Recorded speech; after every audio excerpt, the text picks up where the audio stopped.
The president and former president making their way off the CNN debate stage. Looks like Jill Biden, the first lady, has come out. Former President Trump walking off the stage. The first debate of the 2024 campaign and the earliest presidential debate ever now in the books and in front of the voters. Tonight, along with Aaron Burnett, the first word on what those voters might make of it from our political professionals, from our CNN Flash Poll and Swing State Focus Group. We'll be talking to surrogates, including Vice President Harris, getting fact checks from our Daniel Dale and new reporting from inside both campaigns. With me here, CNN political commentator Scott Jennings, Kate Bedingfield, David Urban, Van Jones, Alyssa Farr Griffin, and Newsnight anchor Abby Phillip, and David Axelrod, and CNN chief national correspondent John King. John, let me start with you. Your thoughts? Anderson, this was a game-changing debate in the sense that right now, as we speak, there is a deep, a wide, and a very aggressive panic in the Democratic Party. It started minutes into the debate, and it continues right now.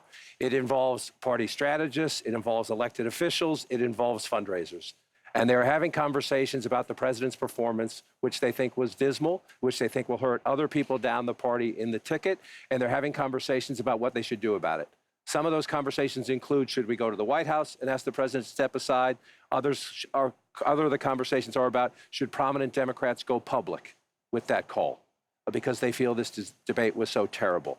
They do say, in moments in the debate later, the president got better and got his footing, but then at the end, even his closing statement was a little halting. The contrast between the two candidates. Let me be clear. None of them, and a lot of Republicans, don't think Donald Trump had a great night. Donald Trump broke the fact-check machine more than I can count tonight. That will be on the record as we go forward. He refused to answer some very specific and direct questions about his conduct, about January 6th and what all.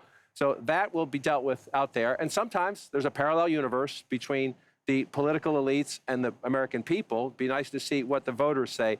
But I can tell you, it started minutes in. It started with the first couple of answers, and it has continued throughout the night from a, oh my God, oh my God, oh my God, to what do we do about this? And it involves very senior people in the Democratic Party, including elected officials, saying we have a problem. And just to co-sign what John is saying, I mean, the panic that I am hearing from Democrats is not like anything that I have heard in this campaign so far.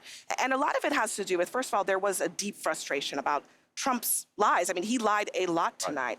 Right. But the problem for Biden was that Trump was able to take sometimes incredible falsehoods and turn them into some kind of argument, whereas Biden's answers were, in a lot of cases, not coherent, deeply problematic, that he was not able to take pretty straightforward answers and answer them to the American public. And then also, at some points, bringing things up that teed up Trump attacks. So there's a real concern here tonight that there's been some real damage done that cannot be undone. Biden solidified the perception among voters, but especially among his base. They were hoping that tonight would be a game changer.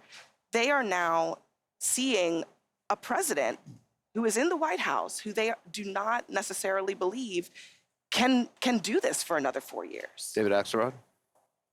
Look, I can't argue with either of them about how Democratic leaders are reacting to this poll. We said at the beginning that each person had a fundamental goal. And for Biden, that goal was to appear energetic, engaged, and look like someone who is capable of serving for another 4 years for president. That was job number one. I actually think he scored a bunch of points. I think if you just judge this on sort of policy stuff, he did score a bunch of points on issues like abortion, for example, on some of the economic issues. But there is a feeling, I think there was a sense of shock, actually, at how he came out at the beginning of this debate, how his voice sounded. He seemed a little disoriented. He did get stronger as the debate went on, but by that time, I think the panic had set in, and I think you're going to hear discussions that I don't know will lead to anything, but there are going to be discussions about whether he should continue. And I think part of it is Donald Trump did not meet his mission either. He could not resist the temptation to be nasty, to prevaricate about a whole bunch of things, about his own record, about Biden's record, and to seem petty and small at times. So what you saw was a candidate who's deeply vulnerable and a president who may not be able to take advantage of it. Listen, if anybody in America thinks that was even close to being an okay debate by Joe Biden, I'm living in a parallel universe. That was an unmitigated disaster for President Biden from the second he walked out to the closing statement. The biggest issue for Democrats is abortion, and he couldn't give an answer. He gave an answer, he couldn't even give a coherent answer on the biggest issue for Democrats tonight. I've heard from leading Democrats across the United States, elected governors, congressmen, who are texting me and saying, I'm worried I'm going to lose if Joe Biden's at the top of the ticket. Bob Casey, I promise you tonight, in the state of Pennsylvania, is thrown up in his mouth because he knows that if he's got to stand next to Joe Biden, he's going down in Pennsylvania. If he's on the ticket, I don't know how it's going to work. Yeah, look, it was a really disappointing debate performance from Joe Biden. I don't think there's any other way to slice it. His biggest issue that he had to prove to the American people was that he had the energy, he had the stamina, and he didn't do that. And so I think that is of concern, and I think for a lot of Democrats, that's very disappointing.